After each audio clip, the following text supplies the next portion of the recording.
Hey, what is going on, ladies and gentlemen? Welcome back to a revisitation of the ELO Hell series. It's sort of a pre-channel anniversary thing where I'll be picking that back up, but this time, there'll be quite a lot less judgment from me. I went back and looked at that video and script, and now, I don't even know what I was thinking even slightly. Me from a year ago was all, wow, you're bad for being in bronze, blah blah, trash, I'm your savior, blah blah. But I've transcended since then, and I've realized both sides of the story, the console and PC ones. Now that debate is for another day, but as a set value, I'd say that they are very different platforms, and from my experience personally, PC is a little bit harder than playing on console. So don't feel bad if you're a bronze on PC or console, because I'll be here to help you out. Before we get into the video, don't forget to hit the like button and subscribe for more weekly Overwatch videos. And with that, I have something I have to admit and get right out of the way. Here goes. I'm kind of gold rank on PC. Yeah, that's kind of painful to say. So here's the deal, I got Overwatch on PC, and I've never played a PC shooter in my life, and I'm much improving on many heroes, but I just don't have as much time as I'd like to play comp. So I kind of have half the hours in competitive that my friends do, and I've been climbing, but I think next season is when I'll be moving up to Platinum, since there's really no time left in this one. Sorry to disappoint, but I'll be sure to fix myself back into Diamond soon enough, so don't worry too hard about that. I didn't want any secrets, so here we go, into the 5 tips I have for bronze players. First tip I have is kind of similar to my old video, but not really, so it's actually just different. Throw out that old stuff I said about ditching heroes that need good aim. The thing is, you won't get better on those heroes without playing them, and then you become a Symmetra one-trick and everyone kind of dislikes you, or straight up hates you. Here's a much better tip. If you see that your accuracy rate is below 15% on a hit scan hero, I'll leave it mostly up to your judgment whether or not your team can carry you hard enough through the round, but let's just say that you should probably reconsider your hero choice. On average, I can probably get around 25 to 30% accuracy rate on McCree, and I don't even play McCree, like ever, in competitive.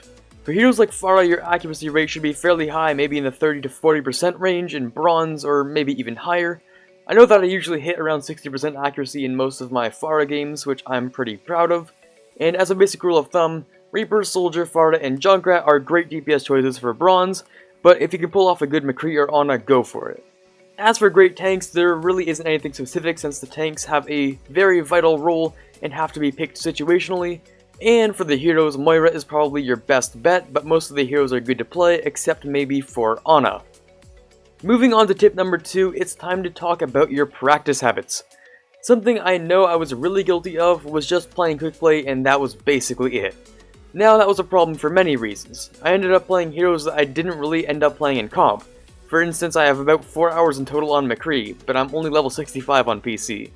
I also tend to play Widow in Deathmatch, who I don't ever play in comp, and I don't plan on playing in comp. It's kind of a sad life, isn't it? So, anyways, if there's anything I'd really recommend, it's to play a lot of Deathmatch. There are a ton of reasons to play Deathmatch. Just as an example, I play more Deathmatch than any other game mode at this point, and it's really helped me out with my Pharah mid-air rockets and my movement around the maps. It also forces you to be in an unforgiving environment. You have to end up fighting multiple targets alone or just a lot of solo duels against multiple heroes. It's good conditioning to improve your aim and mechanical skills.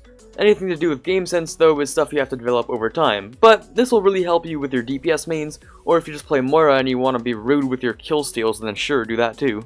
The next really odd continuation of this tip is to play low gravity on hit scan heroes. All of the targets are slower, and it really helps you out, especially on Widowmaker, so keep that in mind if you do plan on becoming the next Kefri.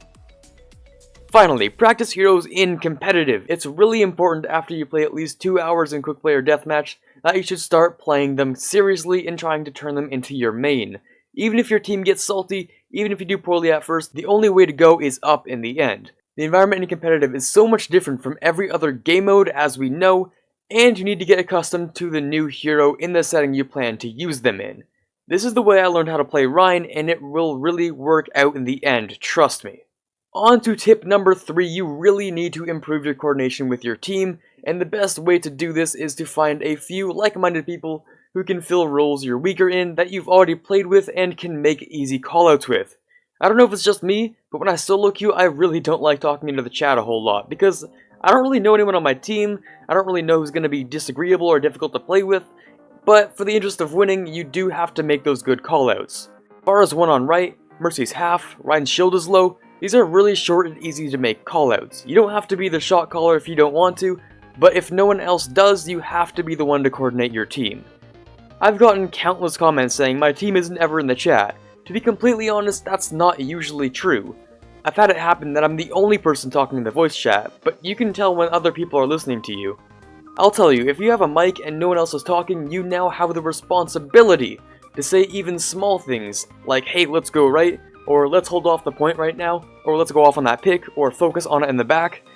These are some really important callouts because your team needs to have a captain to organize everything, to stop trickling, and to coordinate what ultimates to use and when. A good tip for every rank is to build up on your ultimates and wait for the enemy to burn all of theirs before you unleash your full arsenal to secure a point. But there's also more on that later. Or if you've been popping off on the enemy team and you get your ult before everyone else on the first push, use it to secure the last 2 or 3 kills. Moving on to the next tip, it's time for some brutal honesty.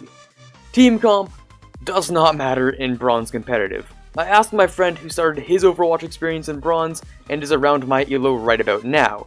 He said quite simply, it does not matter. If everyone plays who they're comfortable on, you really have a much better chance of doing well.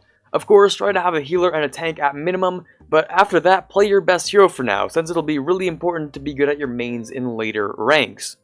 And the final tip is about your ultimate economy. The first team to blow all their ultimates is the first team to lose.